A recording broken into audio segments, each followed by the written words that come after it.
First and 12. First and 12. A weekly roundup of America's most competitive football conference, the Big 12. Your hosts are Mitch Harper and Alex Kirry.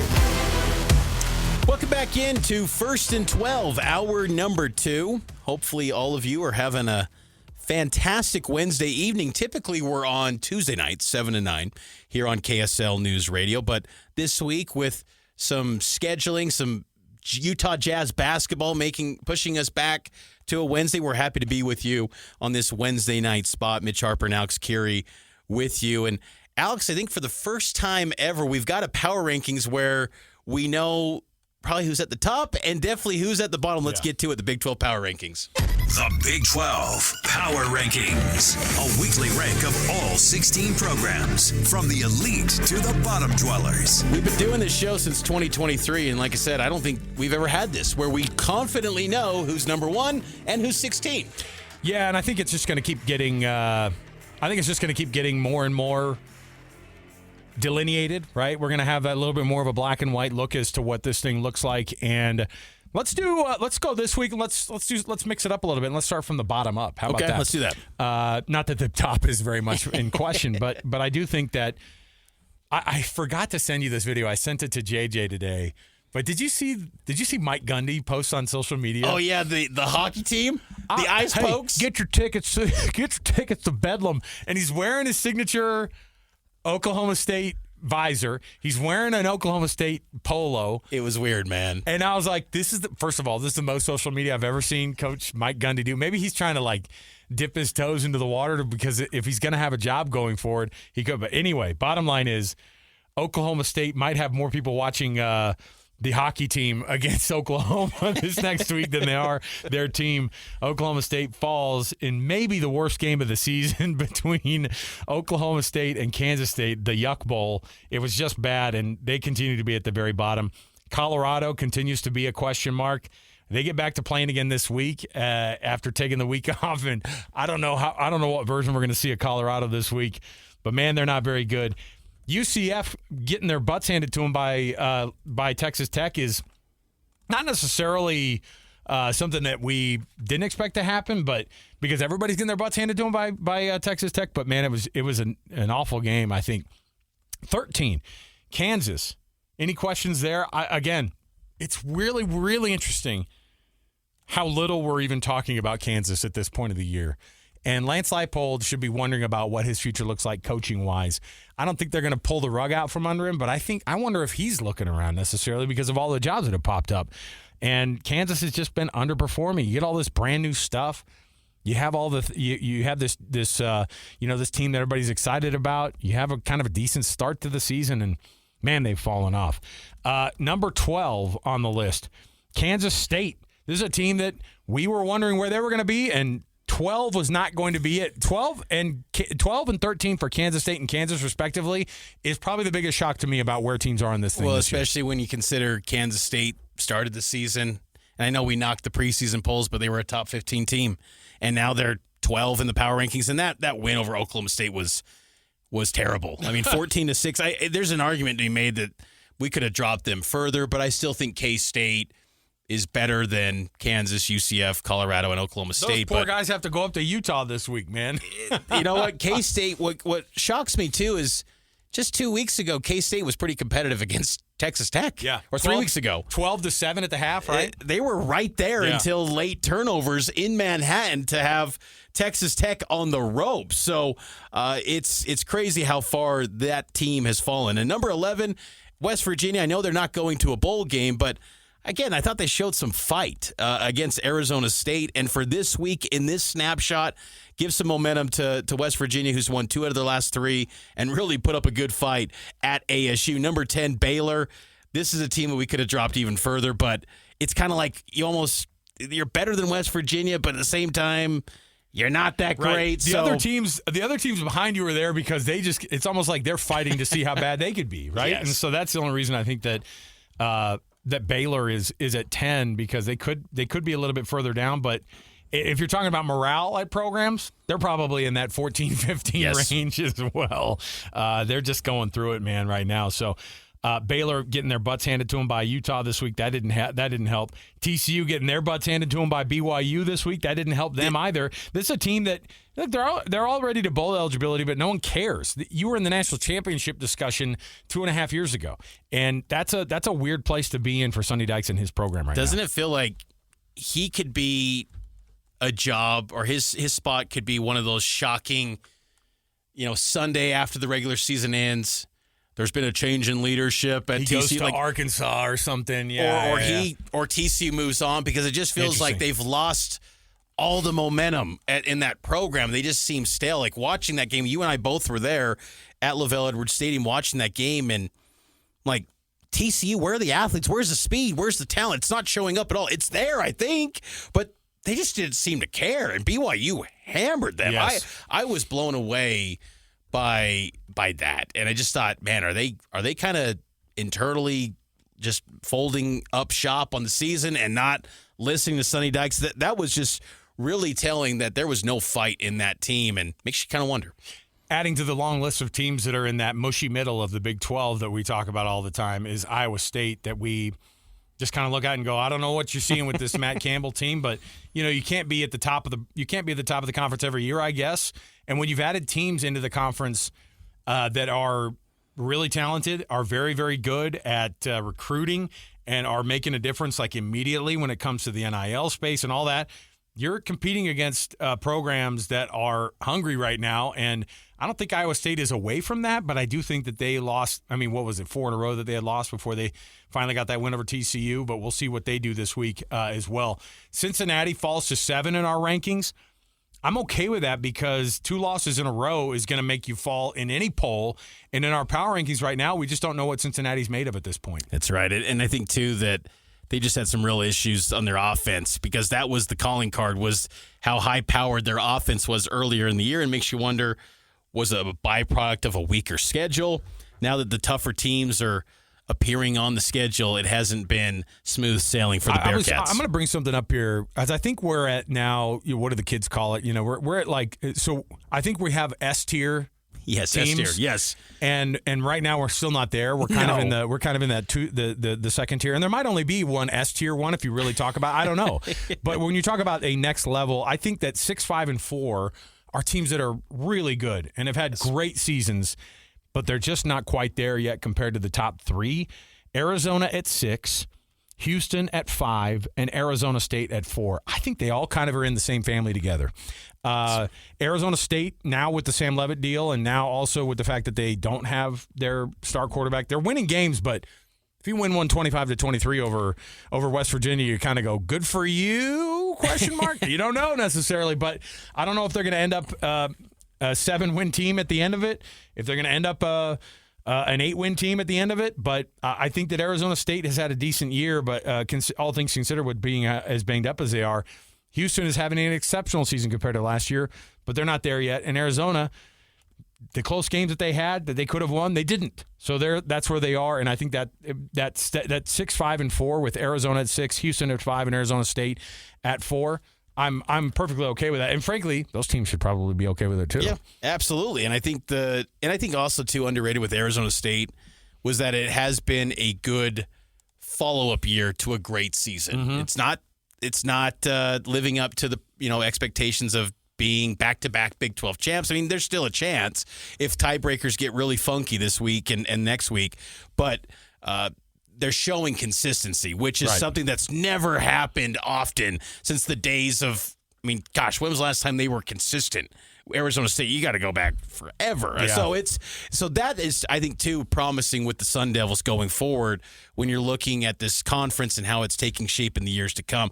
Numbers 2 and 3, this is what we would call, is it excellent? I think it would be excellent, because they're not elite. But what do the kids say? S tier, and then is it A tier or is it B tier? Oh, no, it is. It's A. It's A tier, they do the A tier. So the A tier. The A tier, I think BYU and Utah are both in that category. They're excellent. They are at a different level from other teams in the conference. They're definitely that cream of the crop, but they're not the very, very grade that S tier, which is, of course, Texas Tech at number 1, who have set the standard in the conference this year. And they are the best hope for a team, I think, in the Big 12 to not just, they'll be in the playoff. I think either way they're going to be in the playoff, barring something insane happening But I also think that they're going to probably be the first Big 12 team in the last couple of years to win a college football playoff. That's what I was going to ask you. Do you think that Texas Tech can win the national championship? I do. I think they could win That it. one's hard for me to turn the corner on. I think they could be in the national championship game, which means that you could be a contender. Like, I mean, on any of these days, like David Bailey lining up from anybody, I would have confidence in him ruining any offensive line and any quarterback that day on any given day. And so why not? And Jacob Rodriguez is a phenomenal linebacker. Please don't tell me that he's a dual threat. But I wonder if Baron Morton is the elite quarterback play that you need to be a national champion. That's the only thing that I wonder about. And I also wonder how healthy he is. I mean, they got the week off this week, which is good for them because he was limping around and still able to beat BYU, which is pretty crazy. So that's the only thing I wonder about is if they can get things going. Think about how their best running back went out before the season even started. Yeah, it's Next amazing. year is going to be crazy for them because I think they're going to be really good still. It's amazing how Texas Tech has just really evolved as a program. Let's take a break. On the other side, we'll get to some maybe coaching carousel chatter. The Big 12 carousel is potentially moving here a bit. We'll talk about that next here on First and 12.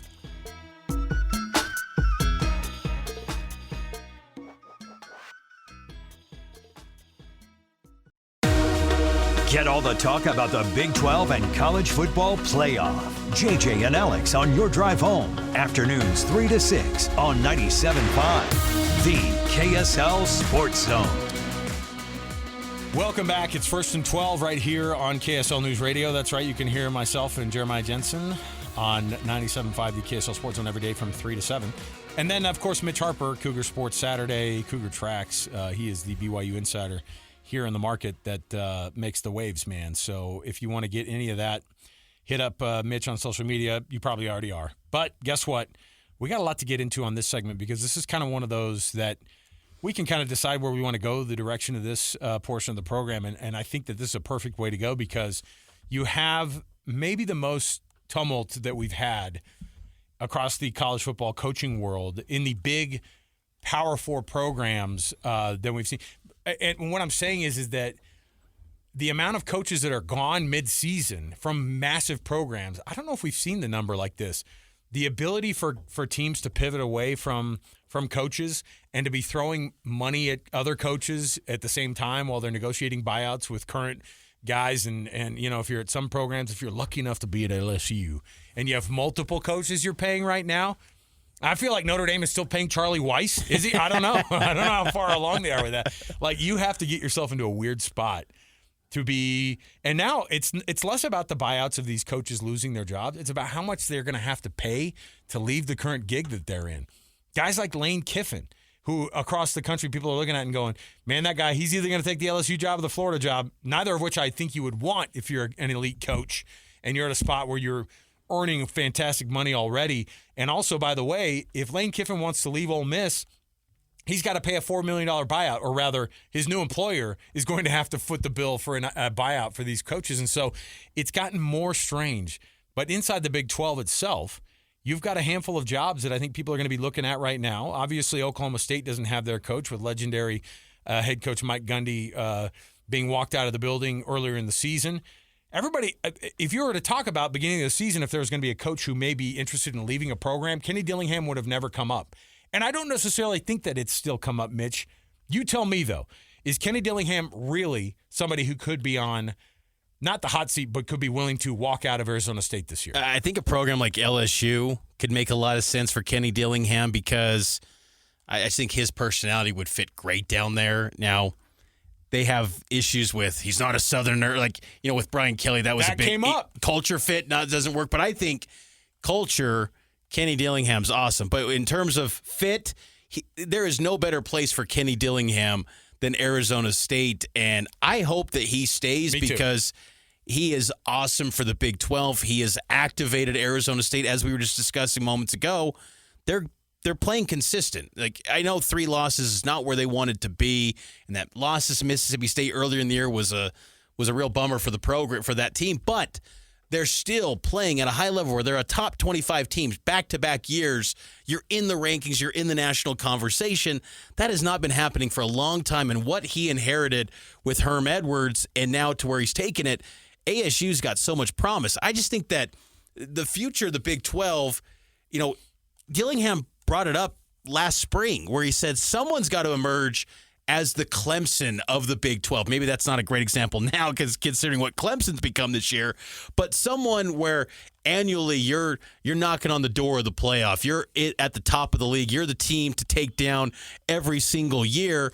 And why not ASU? I think Kenny Dillingham should stay, but I think a job like LSU could be really tough to turn down because outside of Brian Kelly, that's a place that almost every coach that steps into that program, they win a national championship. Yeah. And I think all these coaches are just so highly competitive and wired that they want to win it all. And if you don't feel like you've got a path and the resources and the cliche alignment to get there, then maybe that raises some thoughts about, hey, maybe I'll look around and see what other spots there could be at. A national championship at Arizona State's definitely a tougher putt, and that'd be the only argument I think you could make is to say what you're saying. A guy to leave his alma mater, leave the place that his family grew up and that they're from and all those things. That's a hard thing. On top of the fact that he is young, he bleeds culture. Like, he absolutely changes places. I'm convinced. And that's why coaches would love him. But the money isn't there. I say the money's not there. The amount of money that they're going to have to get to. Do you know how much Kenny Dillingham makes? It's like 6.5, but then with incentives this year, he'll likely get to that $8 million, 8+.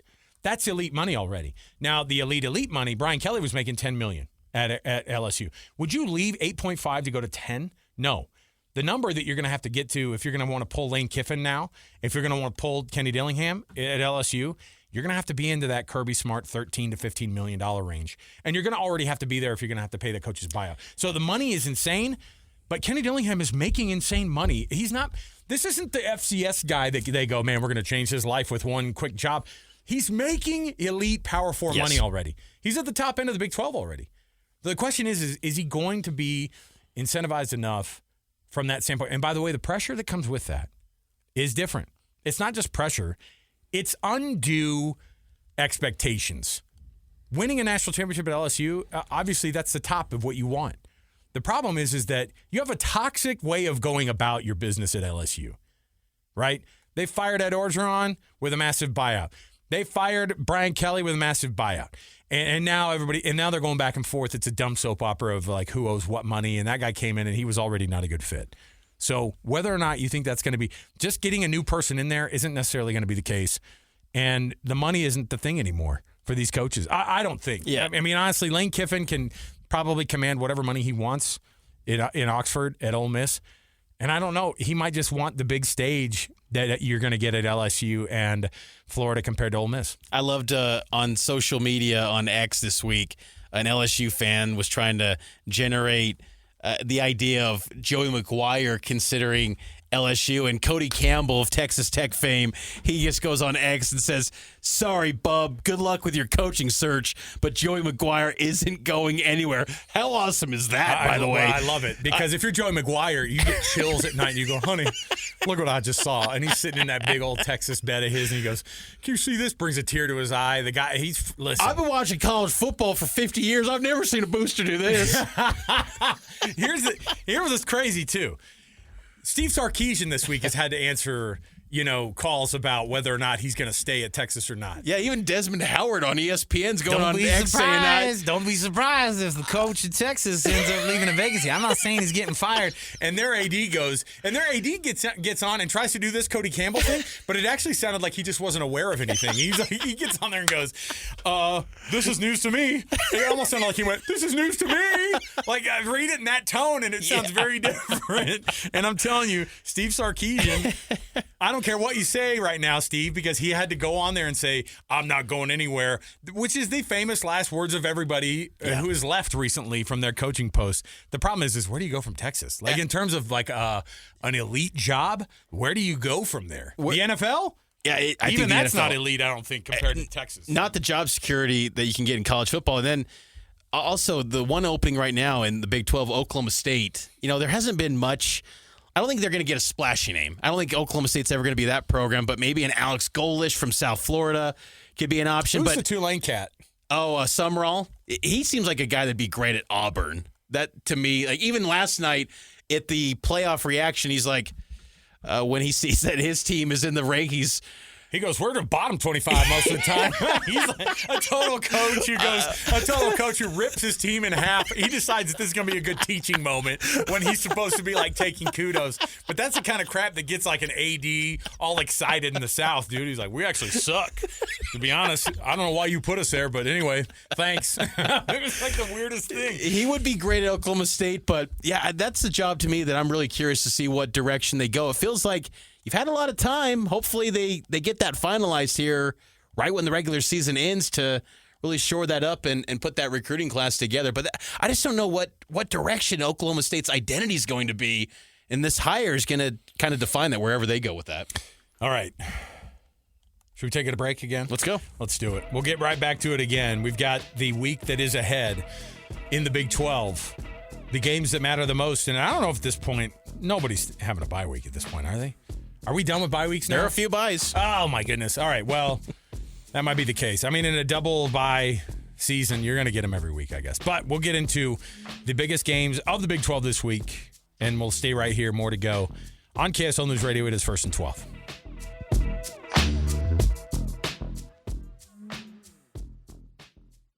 First and 12. A weekly roundup of America's most competitive football conference, the Big 12. Your hosts are Mitch Harper and Alex Kirry.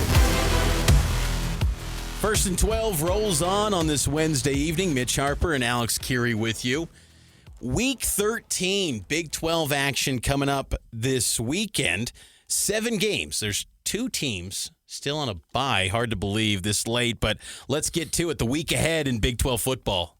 The week ahead. Matchups that have us the most excited about the week to come in the Big 12.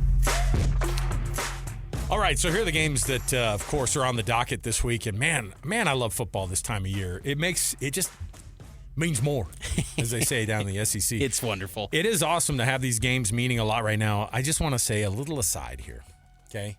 The Territorial Cup that Arizona and Arizona State are going to play next week, right? Mm-hmm. Awesome. Imagine how much fun it would be right now if there was a one-loss BYU team and a one-loss Utah team who could have potentially been meeting up on the Thanksgiving weekend of 2025. Goodness. Because a one-loss Utah team right now and probably a one in the bracket. And 1,000%. Yeah. And a one-loss BYU team who would be right on the cusp would be looking at this thing and going, and you'd have a single-digit ranked Texas Tech, you'd have a single-digit ranked Utah, and you would have a right there at 10, 11-ish for BYU. Wow. When implications are what they are. So if there's a question about whether or not this game matters at what point of the year in terms of how big of a game it is, this is it right here. And by the way, this is the second year that Utah is in the Big 12. This is the third year BYU's in the Big 12. And it took them 3 years for BYU, 2 years for Utah to be at the very top, looking at everybody else going, what are you guys going to do to get to this spot here? And I think that it's the argument for being able to say, and by the way, if you're a Utah team and you lose a game against a number 10 BYU, maybe you're on the outside, but then you have more conversation about whether or not you're going to kick out of BYU, kick out of Utah, kick out of Texas Tech from the rankings this time of year. This is why you put big games at the end of your freaking schedule. That's a great poll because, honestly, I had not thought of that. And that would have been epic to have that. You maybe would say in that it was already the biggest meeting between the two teams ever this year, and yet it could have been so much more. It could have been bigger. You know, when you think about that, BYU probably would have been around 15, I bet, with a one loss because the one thing that's lifting them up to 11 is Utah. Tech. But yeah. But yeah, it makes you wonder if Brett Yormark, Scott Draper are going to look at that going forward because BYU and Utah are emerging as two of the top dogs in this league, and that would be be dynamite. Now maybe they look at it and they go, "Hey, but having it that time of year, you can make the argument that it could ruin a team that would be getting into the college football playoff by doing that." But again, you're talking about a berth to the conference championship being on the line. We're not talking about necessarily a college football playoff. It's about getting a team into the college football or into the Big 12 championship, and then going from there. How about this? This is getting way ahead of ourselves.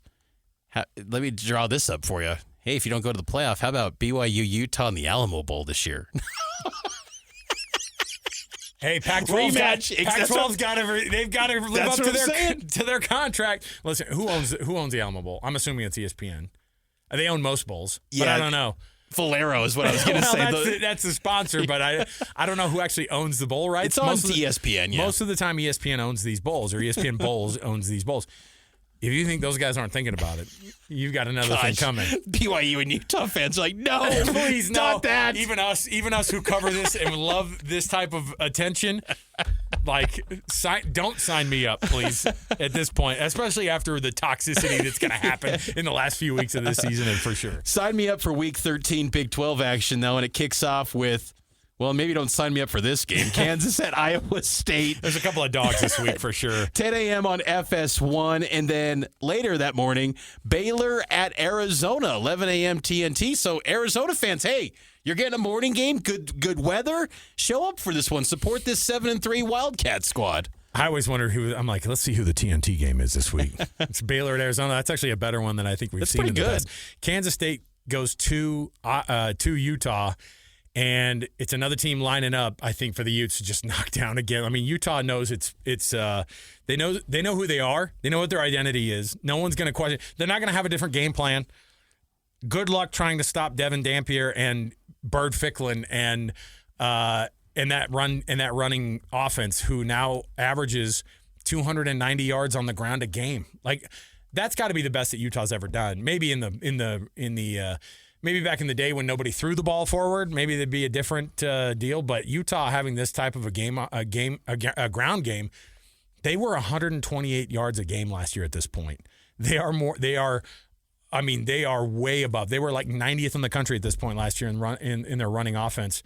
And Jason Beck, if you would have told him, hey, by the way, you were a quarterback in college, you'll never be throwing the ball again the rest of your time at Utah. He might be signing himself up for this is what you get at quarterback for the rest of what he does in his career. First ever meeting between Kansas State and Utah in the preseason. The projections for this game were pretty much a toss-up.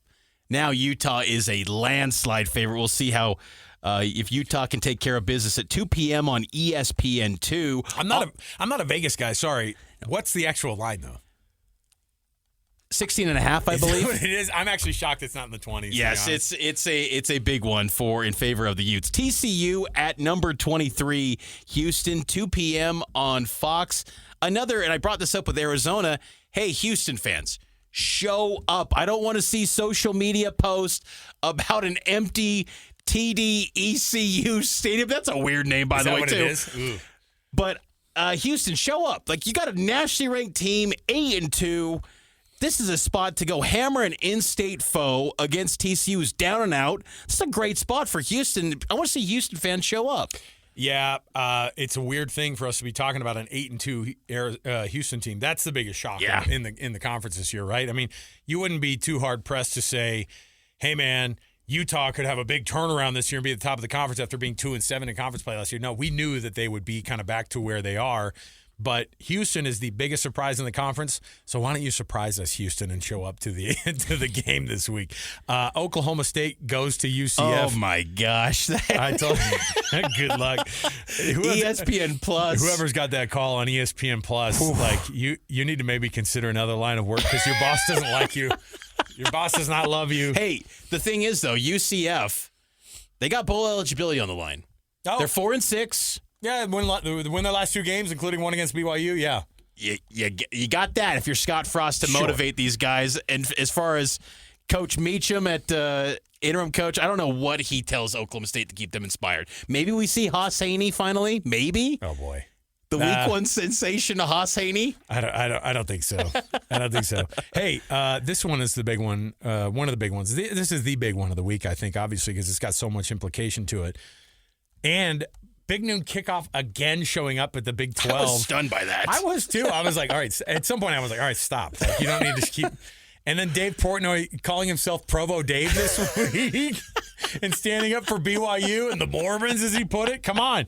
That's a great way to put it. You do love the attention, and it's going to be that 6 p.m. kick on Fox. And so You're going to have the eyeballs that you didn't have last week. An 8:15 kickoff, you had so many predictors who were like, and BYU is playing TCU. Like, I saw even the next day, nobody even bothered to update their stories on their college football bowl predictions, on their ranking predictions, because they didn't stay up past 11:30 Eastern. It was so dumb. And so it's at least going to get a few extra eyeballs there. That one's going to be on Fox, and then this one ends out the day as well. Hey, we're going to have early out this week. We will. And you know what's a funny tidbit about BYU and Cincinnati? So BYU prides itself on being the vampire Cougs because they play great at night. Even Tanner Wall last week said that's their bread and butter, playing at 8 p.m., which will be an 8 p.m. Eastern kick. Cincinnati did not know this. They are the pioneers of night games in college football. They had it in their game notes. First ever college football night game at Nippert Stadium, 1923. Look at that.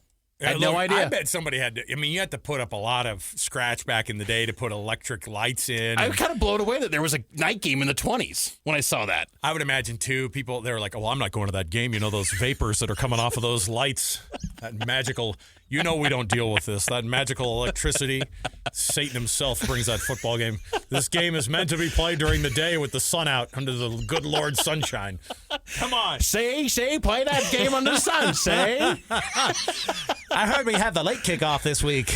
Those boys, those Mormons from BYU, they rough tug a team. I love the idea of firing up. You thought your lights took a long time to turn on in your middle school gym? Those lights must have been awful to wait through. See, Scott Satterfield and Kalani's, I don't know what that name is. What is that? Kalani Sitek. What is this? Kalani Sitek. Buys this week, Texas Tech and West Virginia, so you can enjoy a weird bye in the penultimate week of the regular season. I wanted to work in the word penultimate to the show today. We'll take a break. We'll come back. Our final predictions of some of those games from this week coming right up right here on First and 12. It's KSL News Radio.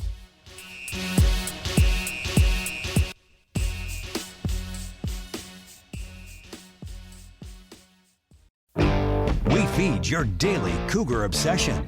Listen to Cougar Tracks weeknights at 6:30 on KSL News Radio and on the KSL Sports YouTube page.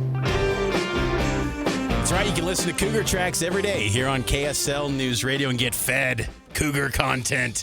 But we're feeding you Big 12 content right now on First and 12. Mitch Harper and Alex Kirry with you. And it's the last segment of the show. We're looking ahead to Week 13. Let's give some game predictions. First and 12 predictions, scores, blowouts, and more with Mitch and Alex on First and 12.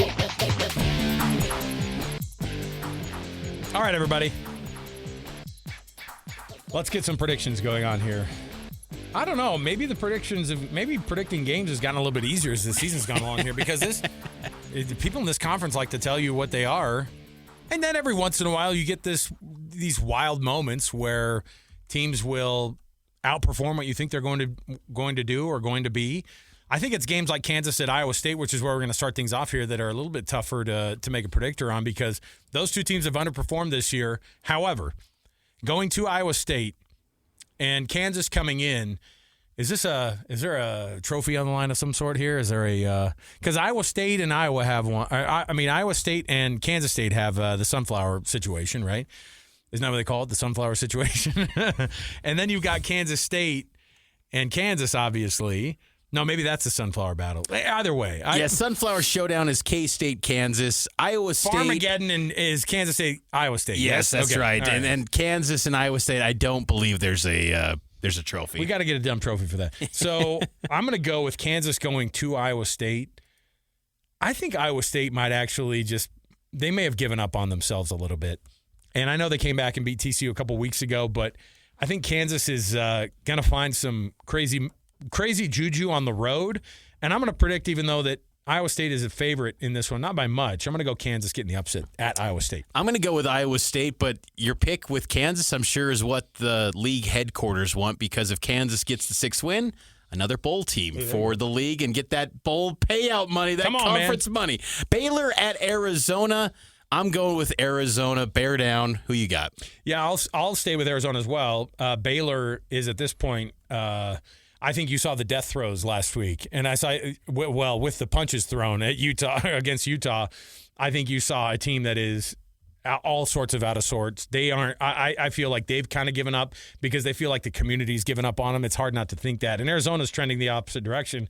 I think Arizona gets a win there. And I think it's probably by 2 scores. Baylor's offense, though, still reminds us at moments, even against Utah, where it's like they can put up numbers, Did man. They have 500 and something yards against Utah? It's crazy, and that's against Utah. Where typically Utah teams, they're hanging their hat on the defense is going to carry the day. Like that Baylor still gives you moments where you go, why does this team have 5 losses? Why are they as so just underwhelming as they've been this year? But TCU's a little bit the same way too. Yeah, right? I'm going to go with Arizona and TCU. You bring up them. TCU at number 23.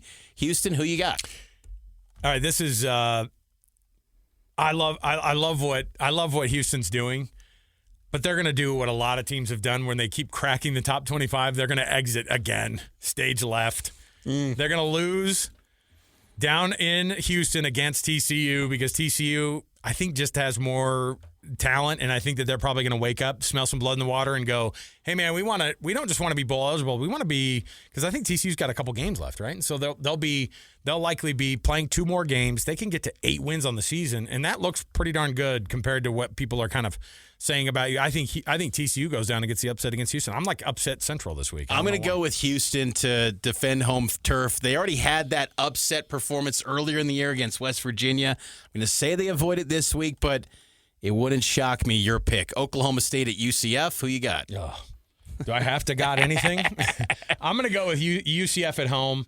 Oklahoma State, the best that they looked all season was probably last week during senior day. I told you, I go, when they showed the pregame and those guys were going, this is our house, we got to protect this house. I was like, oh boy. I think that's as much as they could protect the house was a touchdown loss to Kansas State. I think they're going to lose pretty handily at UCF. I'm going with Oklahoma State to get their first win since the BYU game in 2023 in Big 12 play. I'm going to go for it. I'm jumping in. Maybe it's just the magic of those shirtless Cowboy fans that just are. They just keep showing up, man. I thought Oklahoma State hanging with K-State, it showed me something. Look, I don't think UCF's that good. I'll go with Oklahoma State to just shock the Big 12 world and actually get a win. So I'm going to go with the Pogues. All right. How about Arizona State going to Colorado? We haven't seen the Buffs in a minute. We got to see what Coach Prime's going to put on the field this week. I'm going to go with Arizona State. I hope this offseason, Colorado's AD, Rick George, he's moving on. That we found that out in the bye week. It seems like there's this feeling of, well, is Coach Prime going to move on? I still feel like he's going to stay. Like I get the sense that he's invested in that Colorado program, but this has been a lost season for the Buffs. I'm going to go with ASU to get their 8th win and maybe climb the college football playoff rankings next week. I'm going to say a little bit on my upset train. I think Colorado, they figured some things out in the bye week. They found themselves a little bit. Hey, they can't be worse out of a bye week than what they did against Utah. No, and I think that Arizona State is also due to lose to a team who might just show up a little bit to a game, and so I think Colorado's going to get the upset there, and they're at home at Folsom Field, so we'll see how that goes. How about Kansas State going to number 12 Utah? Utah, by the way, beating Big 12 opponents by 35-plus points this year. I think Utah wins this game. I think Kansas State hangs for a half. I think they can make this kind of muck it up a little bit and make this thing a little bit sloppy for Utah early. I think Kansas State's got some moments where they can, physically match up with Utah. They're the type of team that I think physically can match up with the Utes, but I think Utah overwhelms them in the second half, pulls away, and wins by 2 touchdowns. I don't love a 2 p.m. kickoff at Rice-Eccles Stadium, but I do think that they're going to take care of business. They're going to keep this thing rolling. I think Avery Johnson is super talented, and a running quarterback has been a problem for this Utah team, but I don't think to this extent, and I think you're going to see Utah roll again this week up at home. They're going to get the dominant win. Now, the final one, the biggest matchup of the week, number 11 BYU going to Cincinnati at Nippert Stadium. What do you have? You got the Cougs, you got the Bearcats. What happens in this one, Mitch? I think BYU wins, and I think BYU not only wins, I think they blow out Cincinnati. Whoa. I think they win by double figures, at 10 points at least. I think BYU matches up really well with Cincinnati. Cincinnati's going to get Evan Pryor back, at least that's what they're expecting, which makes them more formidable. But I think that BYU's offense, seeing L.J. Martin return to his pre-injury form last week against TCU, and even he himself said he was a little bit nervous against Texas Tech, and he's gained more confidence coming back from the injury. Give me BYU to maybe earn a little style points potentially and put the pressure on the committee to say, hey, move us into that bracket. So I'm going to go with BYU. All right. There it is. There's our Who program. you got? Oh, did I not make my pick? Sorry. Gustavo's like, get your pick in. We need to hear All your right. pick. I'm going to go Cougs. I don't think it's going to be a double-digit win, Okay. but I think that they still win by a touchdown there in Cincinnati. And I think that they'll have it'll still be something that people are going to talk about. And maybe it's going to be and they only beat Cincinnati by 8 points. Unranked Cincinnati. Like, they just love dogging those guys. But I think BYU goes in and does just enough to be able to say, hey, and avoid a disaster at the end of the season, which is all they need to do. Just avoid the disaster, get to the Big 12 championship game, then prove everybody wrong. If you're a Cougar fan out there, you got to just hope that I think you get the Big 12 championship. All you have to do is win the Big 12 championship, Mitch. That's it. And then you're in. Just win your last 3, and then you're in. Sounds easy. All right. That's another one in the books for us. 1st and 12. Gustavo Rodriguez is our producer. He does a phenomenal job. Mitch, Harper, Alex, Kirry. We'll be back again next week, and we'll see what college football brings us, and we'll bring it to you right here on 1st and 12 on KSL News Radio.